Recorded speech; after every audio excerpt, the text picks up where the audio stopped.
Welcome to D5 news. భారతదేశంలో ప్రధాని Narendra Modi mark పాలన కారణంగానే బీజేపీ మూడోసారి అధికారంలోకి వచ్చిందనేది ఒక సత్యం. ఎందుకంటే ఇండియన్ అలయన్స్లో పార్టీలన్నీ ఏకమై ఆయనకి దెబ్బ కొట్టాలని చూశాయి. కానీ మోదీ ప్రజాదరణ ముందు అవి నిలవలేకపోయాయి. కాకపోతే మెజార్టీని తగ్గించగలిగాయి. అంటే ఏపీలో కూటమి కారణంగా వైసీపీ తుడిచిపెట్టుకుపోయింది. ఇండియా కూటమి అలా చేద్దామని అనుకున్నారు, కానీ కుదరలేదు.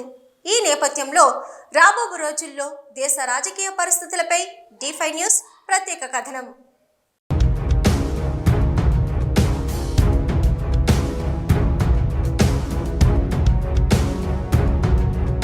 భారత లోక్సభలో 543 స్థానాలున్నాయి. కేంద్రంలో అధికారం రావాలంటే 292 సీట్లు కావాలి. కానీ బీజేపీకి 240 సీట్లు మాత్రమే వచ్చాయి. మిగిలిన 52 సీట్లను బీజేపీ మిత్రపక్షాలైన ఎన్డీఏ కూటమి సాధించడంతో మళ్లీ నరేంద్ర మోదీ మూడోసారి ప్రధాని పీఠం అధిరోహించారు. అయితే ఇండియా కూటమి కలవడం వల్ల దాదాపు 23 ఎంపీ సీట్లను స్వల్ప మెజారిటీతో బీజేపీ కోల్పోయింది. దాదాపు 5,000 ఓట్ల మెజారిటీతో 42 సీట్లను కోల్పోయింది. ఇలా ఇండియా కూటమి కలయిక వల్ల గెలవలసిన బీజేపీ 55 సీట్ల వరకు ఓడిపోయింది. వీరి కలయిక కారణంగా బీజేపీకి సొంతంగా రావాల్సిన మెజార్టీకి గండిపడింది. అంటే ఏపీలో తెలుగుదేశం అధినేత చంద్రబాబు, అటు జనసేన బీజేపీకి సీట్లు కేటాయించినట్లు కాంగ్రెస్ కూడా జాతీయ స్థాయిలో మిత్రపక్షాలకు సీట్లను కేటాయించింది. అక్కడ తను పోటీ చేయలేదు. దీంతో ఆ ఓట్లు కూడా ఇండియా కూటమి అభ్యర్థులకు పడడంతో సులువుగా గట్టెక్కారు. అయితే అయోధ్య ప్రారంభోత్సవం, బీజేపీ పాలనలో అవినీతికి ఆస్కారం లేకపోవడం, ఆర్థిక సంస్కరణలు కాంగ్రెస్ పార్టీల మిత్రపక్షాలను నెత్తిమీదకు ఎక్కించుకోకపోవడం, వారిని ఎక్కడ పెట్టాలో అక్కడ పెట్టడం, లేదంటే వారి బొక్కలన్నీ వెతికి తీహార్ జైలుకి పంపడం లాంటివి చాలా చేశారు. అన్నింటికీ మించి భారతదేశం మీద మోదీ చూపించే ప్రేమకు అందరూ ఫిదా అవుతున్నారు. అది కాంగ్రెస్ లో లేదని విమర్శలు ఉన్నాయి. ఇంతవరకు బాగానే ఉంది. మరి ఈ అత్యవసర మెజార్టీతో ప్రధాని మోదీ, అమిత్ షాల ద్వయం 5 ఏళ్ల పాలన చేస్తుందా, వీరు చెయ్యనిస్తారా అనేది ప్రశ్నార్థకంగా ఉంది. బీహార్ నుంచి నితీష్ కుమార్, ఏపీలో చంద్రబాబు నాయుడు కుడి ఎడమ భుజాల్లో బీజేపీని కాస్తున్నారు.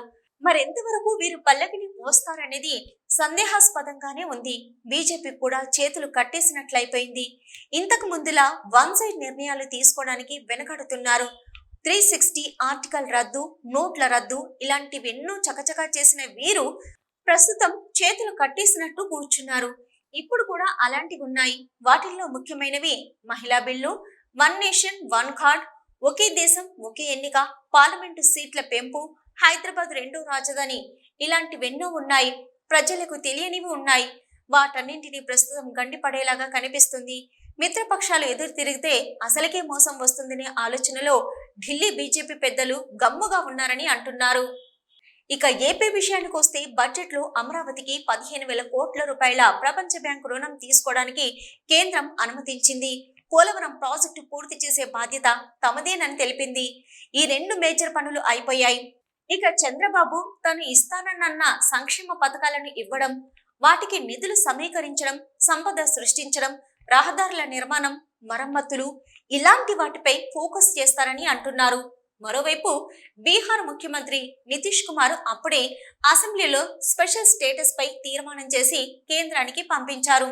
అంటే బీజేపీ అధికారంలోకి వచ్చిన 3 నెలల్లోనే ప్రాంతీయ పార్టీల డిమాండ్లు మొదలయ్యాయి.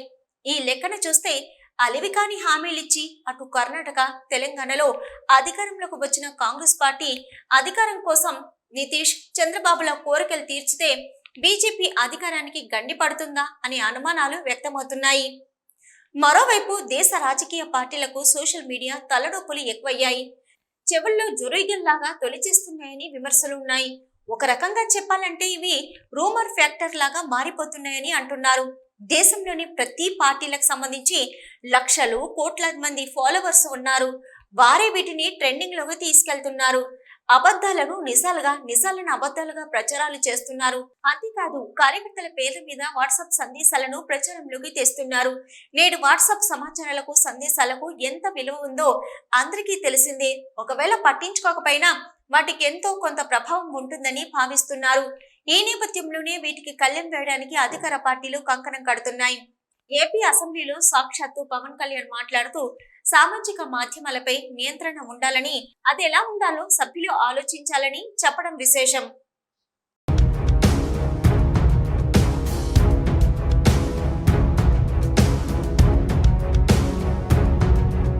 మొత్తానికి బీజేపీకి ఇంటా బయట పోరు ఎక్కువైంది. దానికి తోడు సామాజిక మాధ్యమాల సంటింగు తోడైంది. మరోవైపు మద్దతిచ్చే ప్రధాన పార్టీలైన తెలుగుదేశము, చంద్రబాబు, జనతాదళ్ యునైటెడ్, నితీష్ కుమార్ల డిమాండ్లు ఎక్కువవుతున్నాయి. మరోవైపు బీజేపీ మార్పు చేయవలసినవి చాలా మిగిలే ఉన్నాయి.